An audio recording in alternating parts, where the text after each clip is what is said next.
জ্ঞানবাপী মসজিদে সার্ভের অনুমতি দেওয়ার পর এবার দিল্লির কুতুব মিনারে খোঁড়াখুড়ির অনুমতি। ভারত সরকার কুতুব মিনারে মাটি খোঁড়ার কাজ শুরু করতে নির্দেশ দিয়েছে। শনিবার তথ্য মন্ত্রকের সচিব গোবিন্দ মোহন 12 জনের একটি দল নিয়ে কুতুব মিনার চত্বর পরিদর্শনে যান। এলাকা পরিদর্শন করার পরেই এএসআই কে মাটি খোঁড়ার কাজ শুরু করতে নির্দেশ দেন তথ্য সচিব। এছাড়া ওই চত্বরে যেসব মূর্তি পাওয়া গিয়েছে তার আইকনোগ্রাফিও করতে হবে বলে জানান তিনি। এদিনের পরিদর্শকদের দলে ছিলেন 3 জন ইতিহাসবিদ, 4 জন এএসআই আধিকারিক, এছাড়া ছিলেন কয়েকজন গবেষক।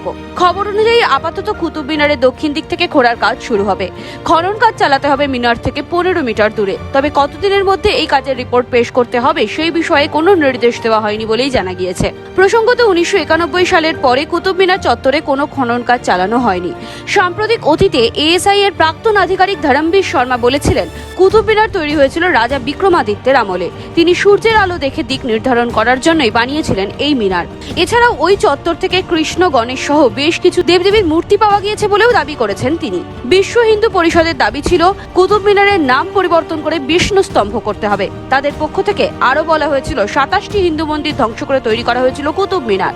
সব মিলিয়েই এএসআই কে নির্দেশ দেওয়া হয়েছে মাটি খুঁড়ে অনুসন্ধান চালাতে। কুতুব মিনার ছাড়াও আরো 2টি জায়গায় খনন কাজ চালাতে নির্দেশ দেওয়া হয়েছে। মেহরৌলি, লালকোট কেল্লা এবং আরাঙ্গাতাল অঞ্চলে খনন কাজ চলবে বলে জানা গিয়েছে। Bureau report, NBTV.